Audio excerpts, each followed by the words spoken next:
very, very commonly used. But based on our definition and our discussion on regionalization, you know that it is not set in stone. In other words, another prof or another textbook can define it slightly differently. So the point is, it's just a matter of what the person wants to accomplish.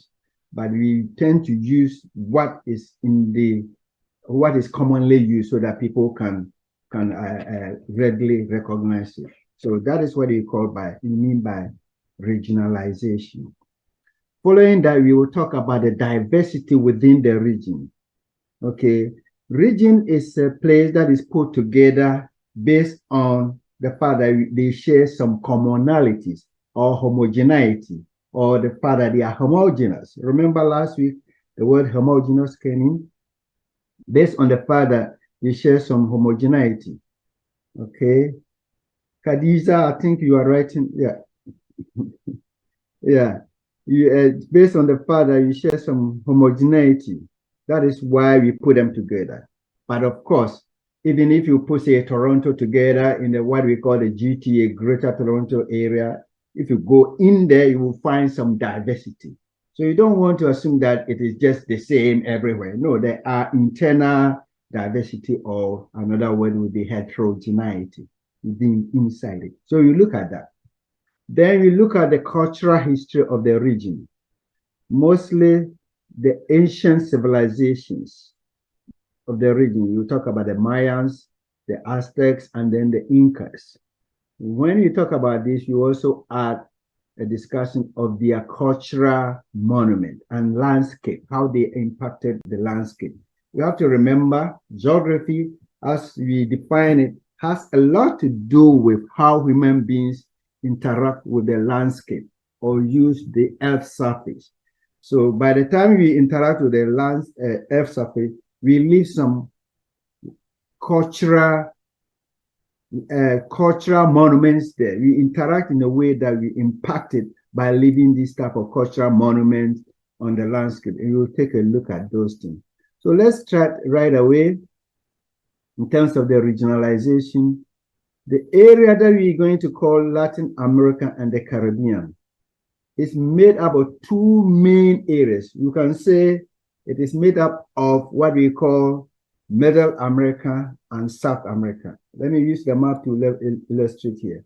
Of course, the Middle America will be Mexico. So you take it from here, Mexico. Take it from Mexico all the way to the Central American countries. That is Middle America. Mexico, Central America, plus the Caribbean. Remember, the Caribbean islands are here. Some of the Caribbean islands are just like a rock or dot in the ocean. You can see these are all islands right here.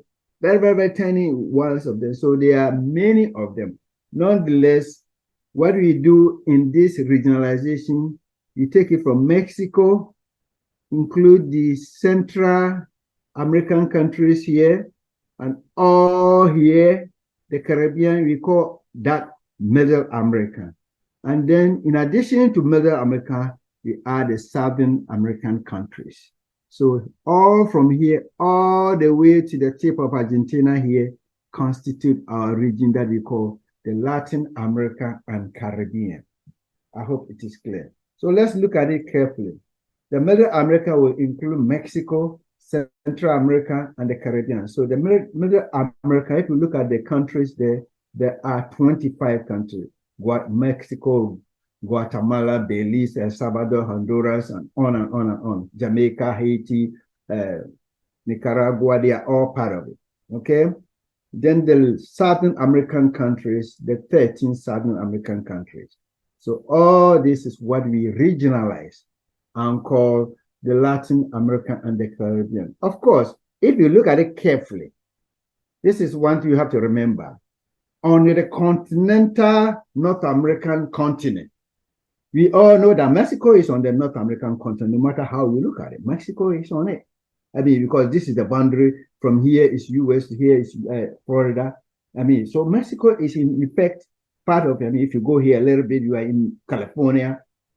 So it is just for the matter of analytical purposes that, or traditionally people have decided, of course, based on the cultural, the history, how the area was settled and all those things, that normally we try to regionalize it aside.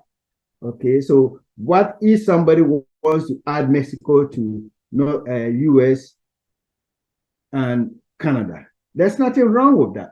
You have to also remember, NAFTA has Mexico, US, and Canada too. Okay, so that is another way of regionalizing it. So all I'm trying to put across is the idea that regionalization is a mental construct. It is not cast in stone. Different scholars, different people regionalize different depending on what they are trying to accomplish. And each one of them will have their limitations and their merits. Okay, so keep that in mind. So now let's get into the diversity. Let me bring this down here. The diversity. The area, as you can say, is a very, very, very large area. Okay, remember we are dealing with geography. So most of these diversity issues, you will look into data sets here and there. The area include population giants, such as Brazil. Brazil has a population of about 195 million people. 195 million people. Now, let me pause. Who can tell us another country in Latin America and Caribbean that has more than 100 million people? Who can tell us that? Another country. You don't have to be precise with the figures, but at least you know that this country has more than 1 million people, 100 million people. Mexico. Perfect, Aya. Mexico has more than 100 million people. In fact, almost get it over 125. It should be even more than 125 million people by now. Okay, Mexico. So let's put things in perspective. I mean, if you are teaching geography and you come across these population figures, you always want to nest it, put it in some context so that people will know what you are trying to. This is obviously Brazil. This is Mexico. Okay, one can say that Brazil obviously is bigger than Mexico. But the point is, Mexico is really not that big. If you're talking about, it's not really not that big. You all can see the size of Canada compared to Mexico. In fact, the size of Mexico compared to Ontario, okay, Ontario will be bigger than Mexico in terms of the spatial extent or the size. If it's not even bigger, okay, let's add Ontario and Quebec. It will be bigger. Ontario and Quebec put together will be bigger than Mexico. But what is the total population of Canada now? About what? Let's put it in context very quickly. Who can tell us? That's the total population of 40 Canada. million. How much? 40. 40 million. Canada is now about 40 million. In fact, when I came to Canada, it was not even up to 30 million, but now it's 40 million. So the population is obviously going up. It's 40 million now. So if you look at Canada, the whole of Canada, from British Columbia, Alberta, Manitoba, Saskatchewan, Ontario, Quebec, all the way to the Eastern Seaboard, all be put together before you add Yukon and all those places, it's only 40 million. So in effect, Brazil, which is about 195, is almost close to 5 times bigger than Canada's population. Okay, so this is to put it in context. In other words, the Latin American and Caribbean region has some population giants. One of such giants is Brazil. One is also Mexico. Mexico, as we said, about 120, in fact, about 127, 128, somewhere there now. Okay, million people, that is. At the same time, you have the very high and you have the very low. Look at St. Kitts, 53,000. I don't know where you live, but 53,000 make it even more dramatic. You can check out the population of York University. You can check out the population of York University. I bet it is almost close to this, if not bigger. York University, only the university population, you know. Yeah. So that shows you how small St. Kitts is in terms of population. Nevis is 54,000. Just 54,000, not even 100,000. Okay, so this is a region that has extremes, big population in the likes of Mexico, Brazil, even Argentina. Argentina will be slightly bigger than Canada, about 45 or something. Yeah, Argentina will be bigger than in terms of population. Yeah. Now, St. Kitts, 53,000. What is the population of the GTA, the Greater Toronto Area? GTA now will be, at least Toronto will be about close to 2.5. The city of Toronto, 2.5 million. GTA, you're talking about, if you add Brampton, Scarborough, and Mississauga, all those, you're talking about at least 6.5 or 6.7 million people. So the GTA, just the GTA is bigger than some of these countries. In fact, one of the most popular countries in the Caribbean is happening to be Jamaica. Jamaica is not even up to 3 million. Jamaica will be close to 3 million. Okay, mind you, Jamaica has perhaps a lot more people outside the country than inside the country anyway. But the point is, it's about not 3 million yet. So the GTA is bigger than Jamaica in terms of population size. I just want to set this in context so that you appreciate the the range that we have. Now, another area is the economy. Because the countries are different in terms of their size like that, of course, the population is big here, is small here. Some of the economy will be large, some will be small. But of course, population size is not necessarily coterminous, or it's not this corresponding with economic development, really. I mean, you can, the fact that you have a big economy doesn't mean that you have a big population or vice versa. In Canada, it's obviously 40 million, but Canada's economy is way bigger than Mexico or those things, okay? But the point is this. Normally, if you want to compare population, a good metric would be, development. A good metric would be what you call HDI, or Human Development Index. Human Development Index. In fact, today's lab or this week's lab, somewhere you have an insight into HDI.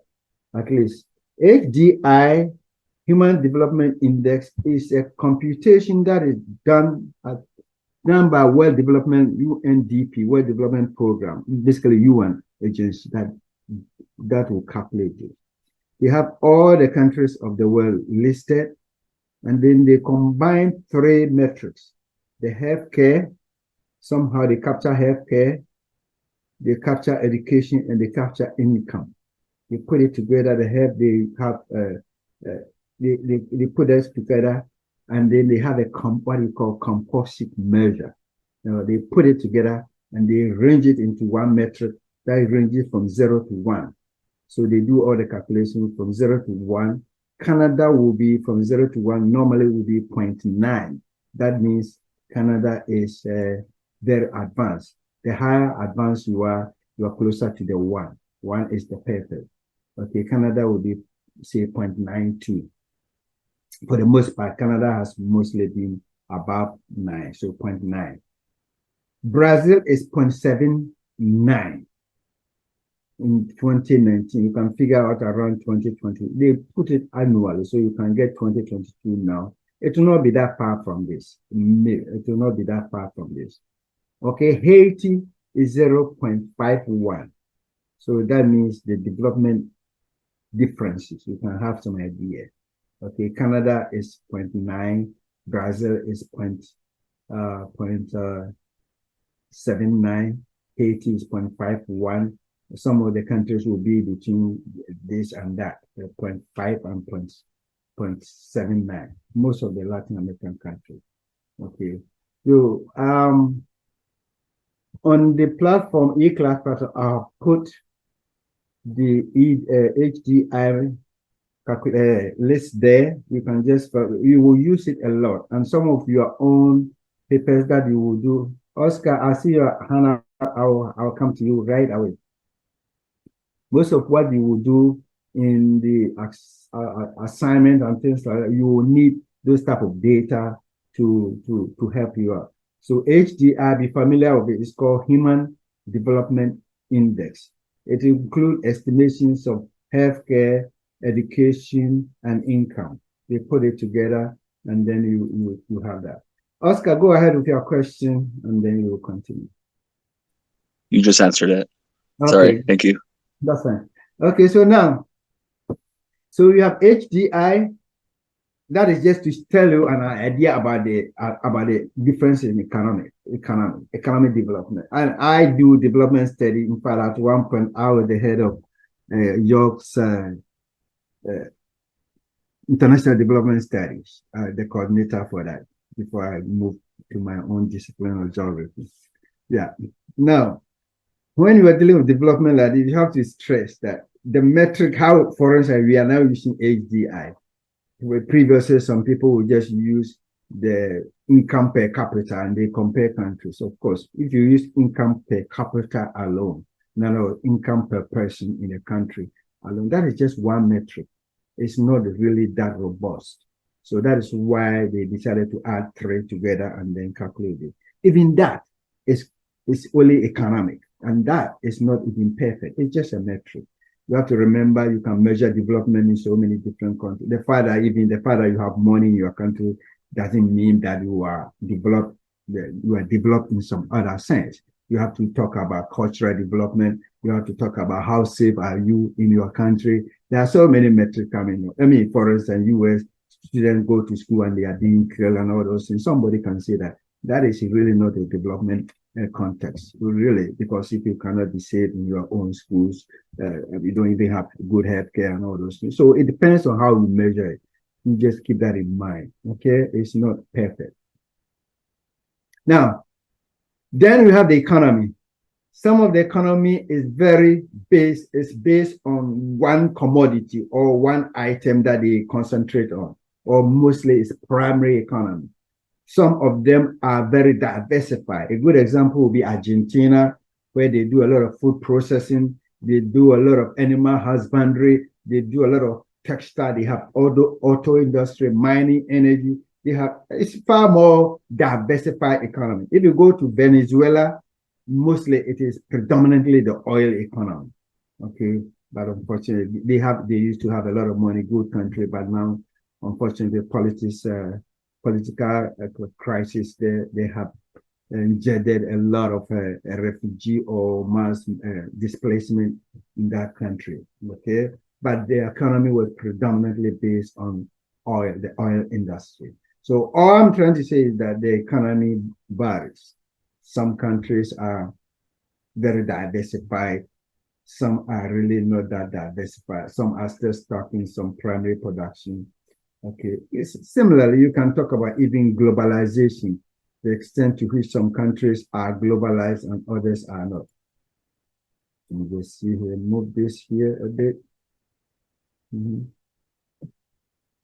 So you can move this here.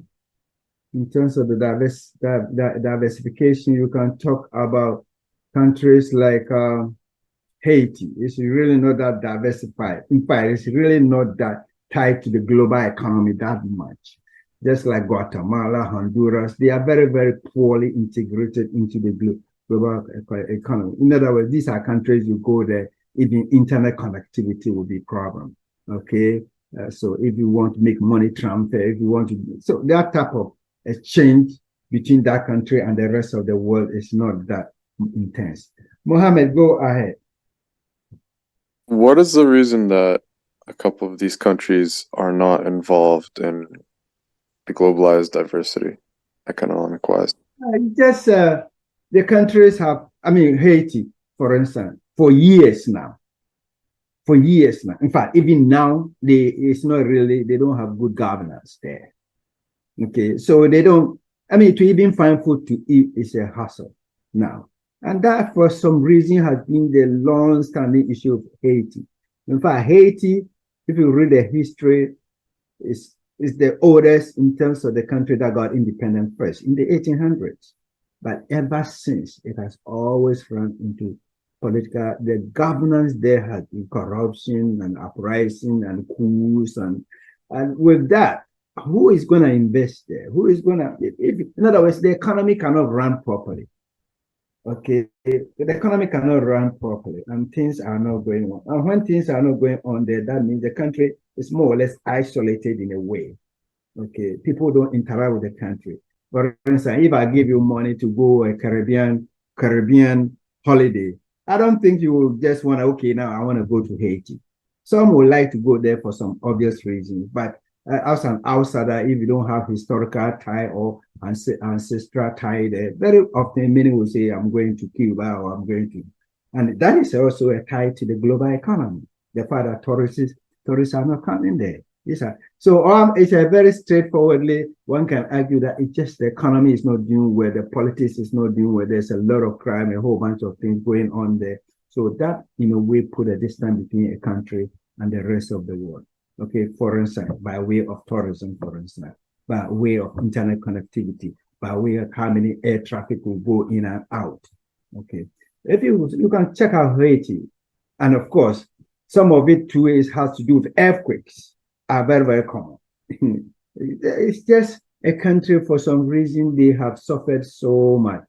And their politics and political leaders have not been helping out. There's a lot of problems in a country like Guatemala, the same thing, Honduras, the same thing with a lot of, some of it has to do with, these are triangle countries where they have a lot of dry conditions and higher conditions. By the time you realize a lot of drug problems and shooting and violence. So these are all poor countries that are poorly integrated into the global system. Now, let's look at the physiography, in other words, the physical features of the LAC region. The physiography. The physiography here, this is a country that has, you can, if you are looking for mountains, you got it. I'm saying a country, a region. If you're looking for mountains, you have it. Along this side here are very, very, very high mountains. Right here, the Andes. Very, very, very, very high mountains right here. Okay. And if you are looking for lowlands, you got it. Look at this. Because by far the biggest river, one of the biggest, if not the biggest river, and carving valleys here. So you have low-lying areas, you have high-lying areas. So in terms of physiography, so the highest mountain range, second highest mountain range is the Andes. Okay, the low-lying areas, world largest river system, the Amazon River in Brazil. I just showed you that. The same way, if you want a place where you have a lot of rainfall, a lot of forest land, luxurious forests, you have the tropical rainforest of the Amazon, the vast area. And if you want to find dry, hard areas where there's no rain and it's dry land, you have it in the Atacama Desert in Chile. So there are a lot of variations. And of course, desert, rainforest, and in between, you can find anything there. More importantly, the region has the longest latitudinal range. That is to say that from the northern part here, latitude-wise, if we start from the northern part here, all the way to the southern part, you are going through a range of about 90 degrees latitudinal range. Okay, it stretches very long. A country like Chile has a latitudinal range that is very, very, very long. Okay, the same thing goes for Argentina, even Brazil, it stretches. So the whole region has a longer set. So what you have, when you have a situation like this, that means the climate, you expect to find climatic variation. In other words, if you have tropical climate here, you're going to have temperate climate here, you're going to have temperate climate some part. So it ranges because you have a situation where the distance away from the sun varies a lot. You have a lot of variation from the sun. And as we move away from the sun, temperature, rainfall patterns, hurricanes, and all those things vary how much you have it. So they have a long stretch, latitudinal range. Keep that in mind. Now, so economy, latitudinal range, about 90 of them. You have the second highest mountains. You have the biggest river valleys. You have the tropical rainforest. The tropical rainforest is the biggest. The Amazon is the biggest. Okay, it's the biggest. And if it's a tropical rainforest, as we will get to know later in the course, it's an area where you have a biodiversity is very intense. You have a wide range of plants and animal species there. Even the forest land is layered. You have the undergrowths and have canopies. You have, I mean, it comes in layers.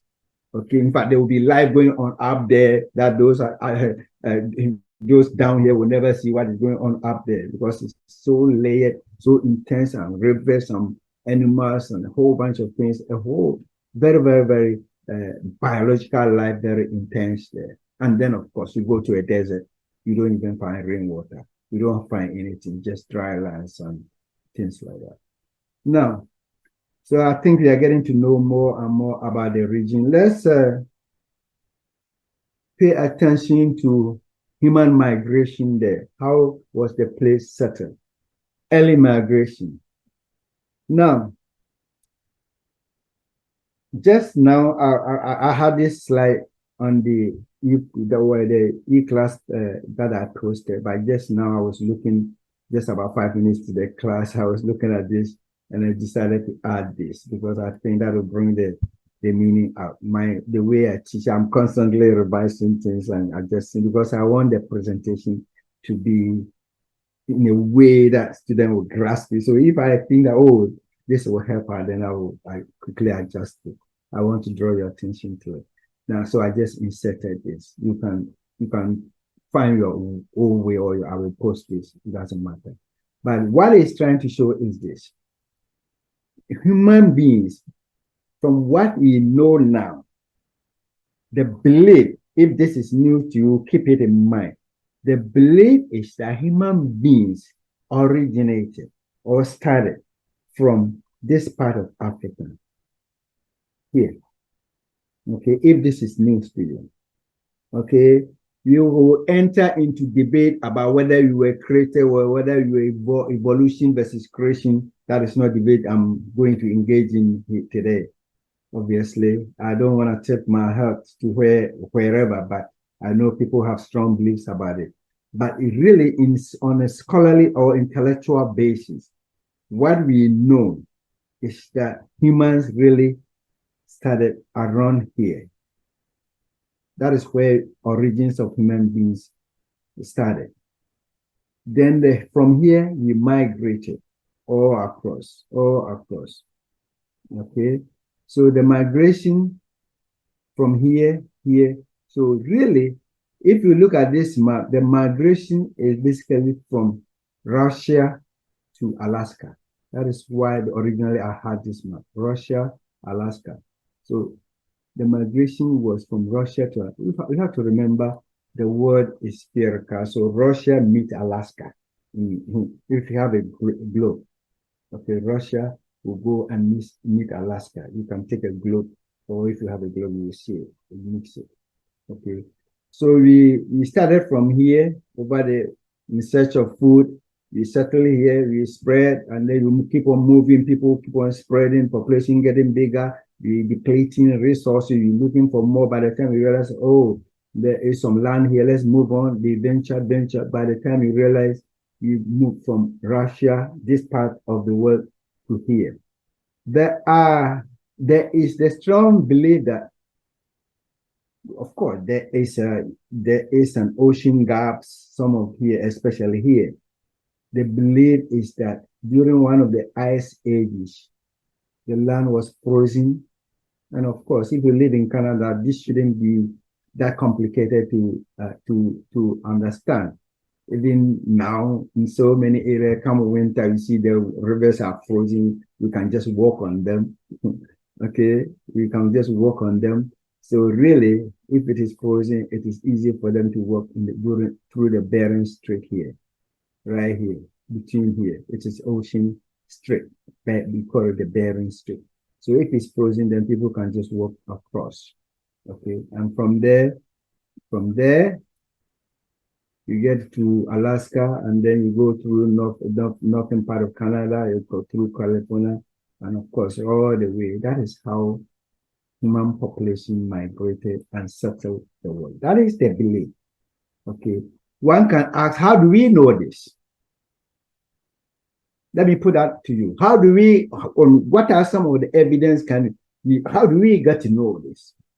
Who can tell us? What are some of the rationale? What are some of the arguments put forward to support this type of presentation? Pooja, go ahead. How do we know this? Could it be from like fossils? Fossils, expand the point, make the point clearly. Like fossils that they find from different places that shows like the immigration throughout history. Yeah, so you find fossils. Who can add anything to that? It's fossil remains, okay, bones and things like that, artifacts that you can dig up and you come across. What can you add to this? If you found fossils, the fact that you found fossils doesn't mean that this part is earlier than this. How do you, Mandy, go ahead. Add something to it. Maybe also evidence of like early civilizations, like they find like the tools and, what humans like first discovered. The tools, what human first discovered. What both of you are making the same for fossils and the tools. Yeah. Now, when you find these fossils and the tools, what will let you know that this was earlier than this, or this is where they come from? How would you know?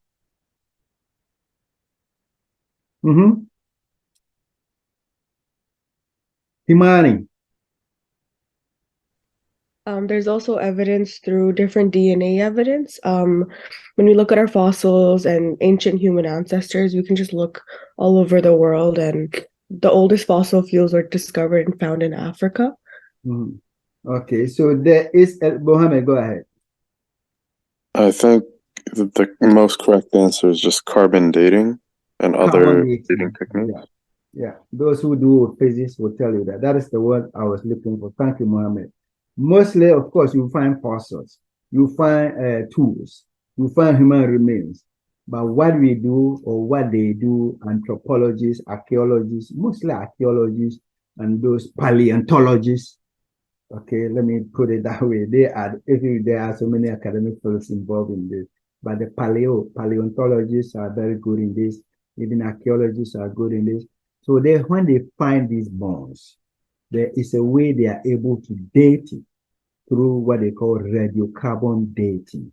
Radiocarbon, so they find a bone here, they find a bone here, they will be able to date it and see which one is older.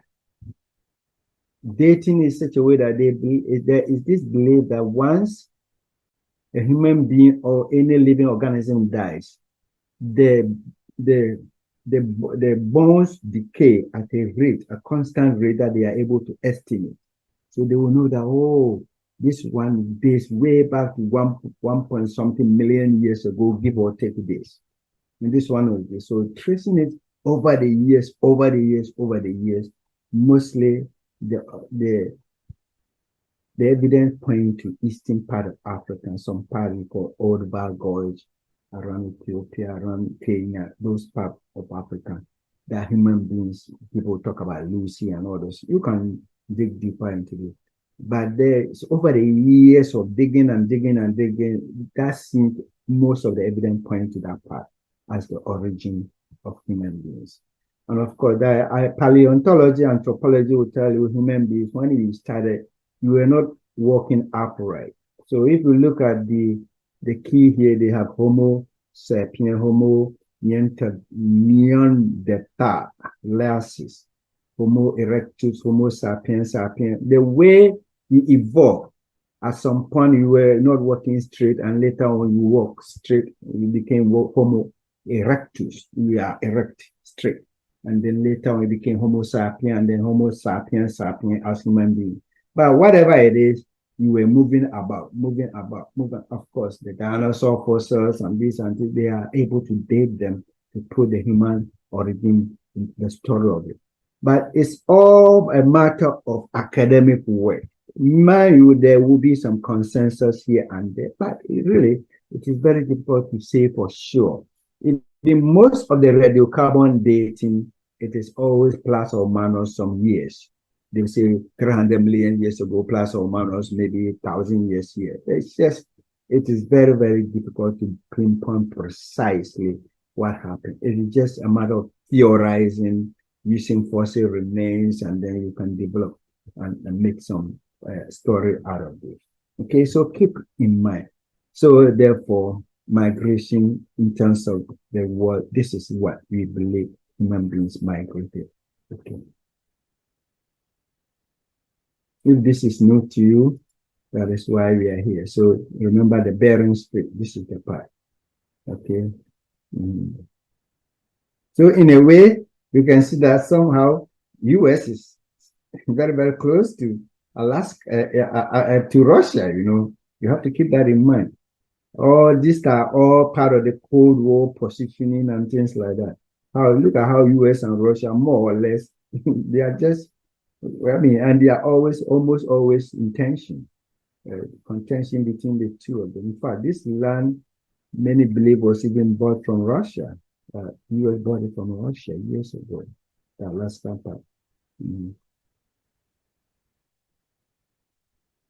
Yeah, so now let's move on to some of the cultural history.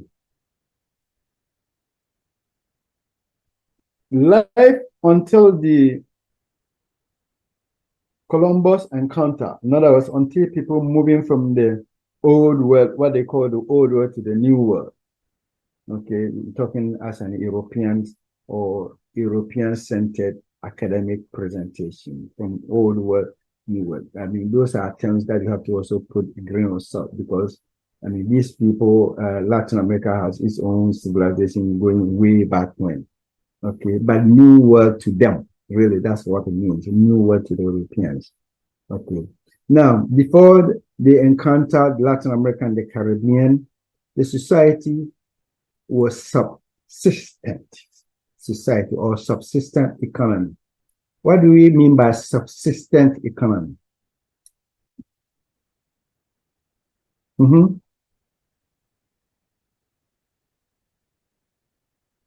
They live subsistent economy.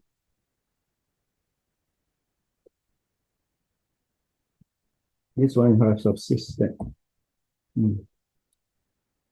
Subsistent economy. Now, Ashkan.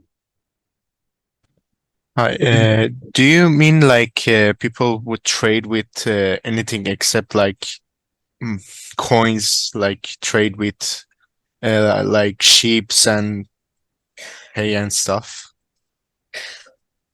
Are you asking me, Ashkan, or I'm asking you? Sorry. You see, I'm asking the question, but asking is trying to ask me the question back. Okay, let me see. I'm asking the question now. Amani, you want to help us out? Who is going to help us out without asking me the question back? Yes.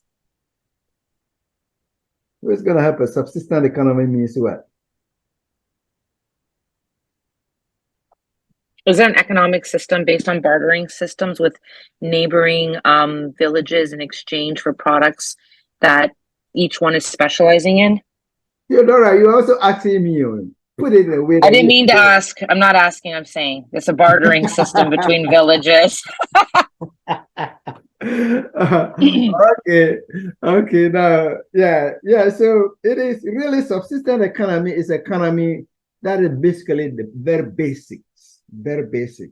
You are really producing for your own consumption. Really, you are producing for your own. So you farm, mostly you farm, and if you're gonna give some away, it's just a matter of exchange. Okay, I have banana, do you have plantain, and we exchange a bit. But mostly you are just producing for yourself. Okay, that's what I mean by subsistence, predominantly subsistence. So if there will be some exchange, just a small, it's not monetized properly. It really is. So that money wasn't an issue. You have to remember monetary economy was basically Western bringing it in, and later on it became more popular. Nobody was dealing with this type of monetized. I'm going to the grocery shop to buy this or that. No, you grow your crop, you rear your animal, you rear your chicken, you cook it, you eat it, and if you have extra, maybe you give it to your neighbor. Your neighbor may give you something. That type of living, okay, was very, very common. Early population estimate by the time the European came all across the Latin America and the Caribbean will be about 50 million people. That is not that bad, really, in a way. Yeah, that is not that bad in a way. But of course, the European encounter really wipe out so many of this population also. You have to keep in mind. Let's pick up the... Okay, I do have a question though. No, go ahead. Within these villages, in a modest population, were they expected, or was it known that they took care of each other without any type of internal bartering system? Yeah, what it is, it all depends. Subsistence economy depends. It happens in so many different, even in say, if you go to Latin America and Caribbean or any Latin Africa or even Europe, most societies start as subsistence. Okay, and it evolves. Mostly, it will be a situation where you are living off the land. That is the basis. You live off the land. So you are growing crops. You are running animals. Okay, then of course you get surplus. What human civilization, the way it started is this. Mostly it starts like that. In small communities. By the time you realize that if you live alone, then you expose yourself to a lot of problems. For instance, if there's a flood, you alone, you are the one only dealing with it. If there is some fire, you are the only person dealing. So human beings with time decided, even if it's a village, they decided to make it bigger. Make people keep on coming in. That is how human living started. It started with household and your immediate family living here. By the time you realize that, no, that is a very, very risky lifestyle. Okay, if another person be and their households, let's team together. Mind you, it's not that easy because there's always competition for resources and tensions and wars and fighting for resources. But if you live together, by the time you realize, then you see advantage of living together, another person will come in and another person will realize, oh, these people are living in group. It makes sense. Okay, it makes sense. For instance, if you are going hunting, you can leave your child behind because another person at home. So you see advantage of living together. By the time you realize it gets bigger. But when it gets bigger, then you will see a situation where somebody will steal somebody's chicken. Somebody will do this. Somebody will interact with somebody's partner in a way that is not good. So these problems start emerging. That is where they become specializations. Okay, so therefore, one person will say, okay, I will be the religious person, or I'll be the negotiator dealing with conflict. Okay, so that person may not have to go to the farm or go to church. So he will sit down there and resolve conflicts. So if people have problems, they'll bring it in. By the time you realize he will or she will assume some leadership position. Okay, somebody will be the shaman. The shaman is a religious leader. He will not have to go to farm or do this. So if you have something, he will prophesy or something and lead you. So that is how societies evolve. But in a way, subsistence economy is where people are really living in a situation where it is not monetized. If there's extra, they'll exchange it. Gradually there will be division of labor. This person will see that, oh, I know how to make shoes. Okay, so I'll concentrate on shoes. I know how to make rings. I'll concentrate on rings. Somebody say, I know how to plant plantain. I'll concentrate on rice. So then gradually there will be specialization, division of labor, and then the need for exchange will come in. The exchange will start with some barter system whereby you exchange commodities. Then with time, then some type of money, coin, or even stones will be used as the the medium of exchange, and then gradually change became money and some things like that. So it's a very, very complicated story, not clear cut, and it's varied from place to place. But that is how the system was. Okay. In fact, even in Europe, that was it. At the beginning, in Africa and in Asia and everywhere. If you read the origins of Mesopotamia, the Nile Valley, the Indus Valley, all the same thing started, and then eventually became bigger urban areas. And then, of course, they have to put walls around it because now they have a kingdom and they have to protect it. And some people are trying to invade here, invade there. That is how we all started. Okay, I hope this is elaborate enough to answer your question. Now, let's look at the Mayans. So the civilization, the three main ones are the Maya, the Aztec, and the Inca. You're going to pick up the Maya. Let's show the map of where they are. You have the Aztec here, mostly present day, where you have Mexico. The Mayas, this part here, you call this peninsula, you call the Yucatan Peninsula. That's where the Mayan is, and then you have some part, the part of Guatemala here. Yeah, you call it that region, they call it the Pelin, that region of Guatemala. It borders on Belize. So you have this part here, you just have to take Google a map and familiarize yourself with. So this part here is the Maya civilization. The Aztec were here. The Incas were mountainous, along the mountains here. So one thing that you have to keep in mind as a geographer is to try to theorize, think about it, rationalize, at least speculate.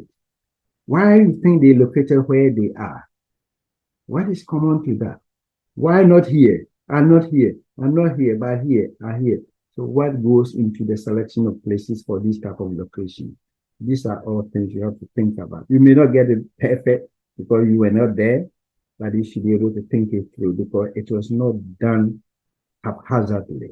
It was done with some rationality behind. Okay. Now, so let's look at the Mayas, the Mayan civilization.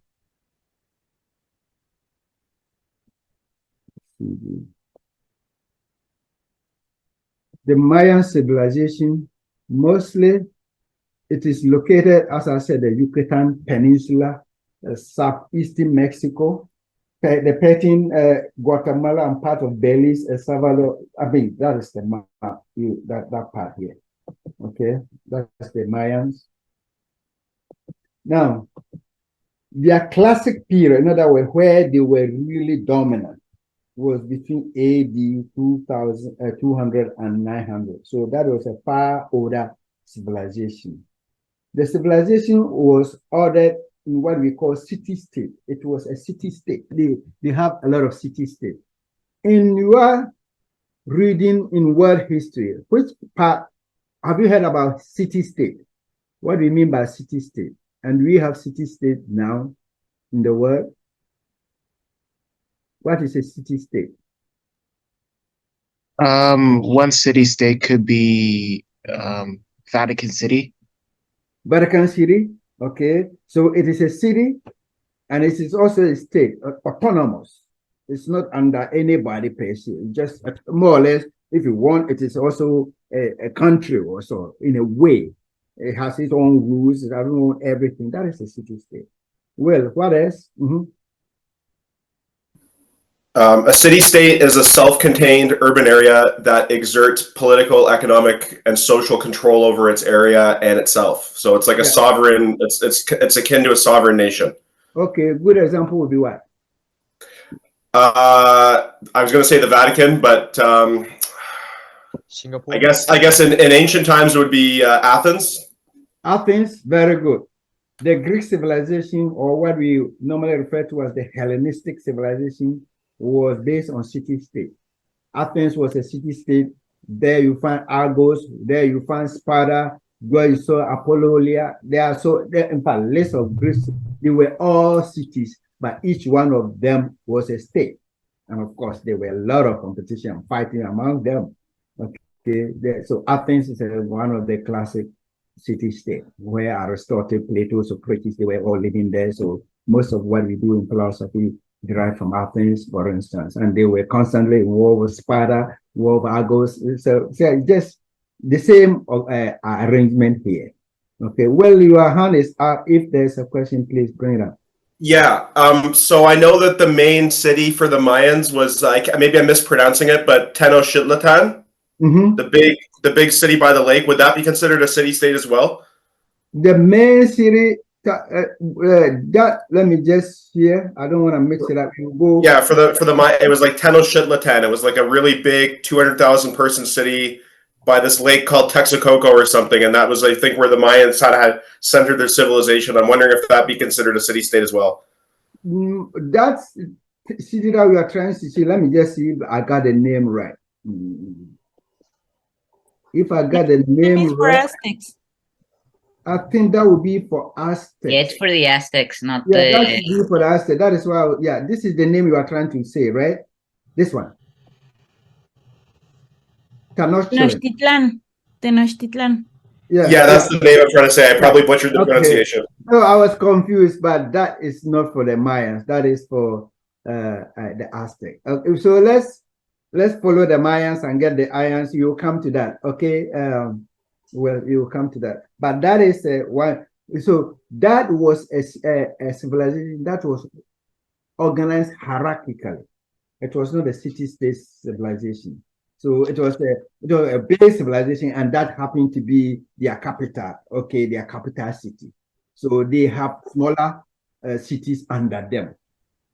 That is different from the Mayan city-state, whereby it's a city and it's a state on its own.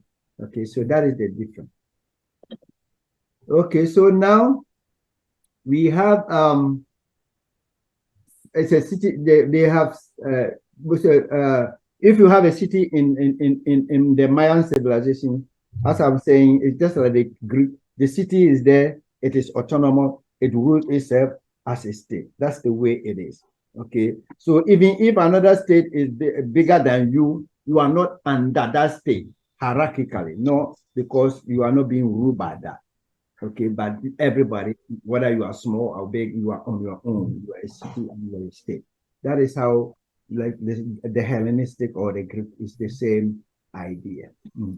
Now, their decline came due to a decline in agricultural output and a lot of competition and warfare, just like the Greeks. If you read the Greek civilization, a lot of war between Athens and Sparta, constantly fighting, and of course they have. So that is what went on. So there were a lot of competition for resources. Most of the civilizations, by the time you realize they will collapse, they will decline. You have the Ottoman Empire collapsing. You have the British Empire now is not the leader. American is the leader, and American Empire is now struggling. You all know the struggle that they are going on there. Of course, it's just a matter of time they will be overtaken by another empire. So that is the way dominance and hegemony goes. No, you cannot rule forever. By the time you realize, at times some of it is even self-destruction anyway. By the time you get so advanced and so powerful, people get complacent and a whole bunch of corruption and things coming in. By the time you realize, it collapses anyway. The Roman Empire, the Ottoman Empire, they all have their days and it's gone. But this one, the city-states were competing among themselves for resources, and of course, the land cultural to decline. Their main imprint has to do with pyramid. It so happened that when you mention pyramid, our mind readily goes to Egypt, obviously. That's where they have the bigger ones. But these ones were also very impressive, very remarkable pyramid. Okay, if you want to see, look at the size of human beings below it and look at the size of it. And these are things that I always say that we human beings now, modern era, or some will say postmodern era, you think we know so much. But believe it or not, there are so many things that we don't know. With all our AI, our computer, and all those things, some of these things you read about it and you'll be amazed how it was constructed. Some of it, for instance, the Egyptian pyramid, even now, if we cannot construct them. Even now, we don't even understand how it was done. Yeah, that is how some of the mysteries of the world. Adam, go ahead. So for the Mayan pyramids, is Machu Picchu like a great example of one of the areas that has these kind of pyramids? The question again? So for the pyramids right now on the presentation for the Mayan, like the pyramids, is Machu Picchu a great example for one of the pyramids here? Yeah, that's one of the pyramids. This is of course from Mayan. That's an example of the Mayan pyramid, and obviously the same thing like any pyramid that you will see. But that is an example, a good example of what we would normally say a cultural landscape. Okay, a cultural monument. You see, they left it years ago. You're talking about civilization. If you date it from 200 to 900, it's not even 1,000 or 1,100 years. No, very way back, and still there. It's still there. Okay, so it becomes a cultural monument that people will visit and landscape that we leave behind. So that would be a good example of what they call cultural monument or cultural landscape features. In geography, our interaction with the Earth surface, you leave things like that in between. Ashkan. Sorry, I had a question. So, did they consider themselves as a group, like the Mayans? Did they see as themselves as one group, or are we just putting them in one group because they had the same culture and were connected to each other? Yeah, mostly. You see, if you are confused, just take it like take it as the Greek civilization. It's the same thing. Okay, it's a civilization that they will share a lot of things in common. Okay, their language, because they live very close, their culture will be basically the same thing. They share a lot of things in common. But the way it is organized is such that, okay, if it is Ontario, Hamilton will be a city state. So they have Hamilton will rule, they have their own thing, they have nothing to do with anything like Ontario, provincial government telling them what to do. No, it's completely autonomous. Toronto is completely autonomous. You don't have an overarching body like Ontario or another overarching body like the federal government. But meanwhile, if you come in there, we share a lot of similarities, the clothes that you wear, things like that with Hamilton and Ontario. Meanwhile, we are autonomous. That is what makes it the state. But they share a lot in common in terms of cultural practices that they share. So there will be a lot of competition. In fact, there will be a lot of sporting activity that they can Sparta versus this or this city versus that city. They are competing in so many music festivals. They are competing, but at the end of the day, they are not hierarchically connected. I hope that makes some sense. That, in other words, it's just that they are similar in a way, but they just rule themselves. But if you take Vatican is nested there. Around it, the culture is more or less the same, but they just rule themselves. So they won't take instruction from anybody. In fact, I'm even tempted to see that Singapore could be a city state because, yeah, Singapore should be. Anybody who have Singaporean background, it's just about the same because it's a city now, and I really it's small, but that's the country. That's the country. Okay. Thank you very much. Okay, I have 1 minute.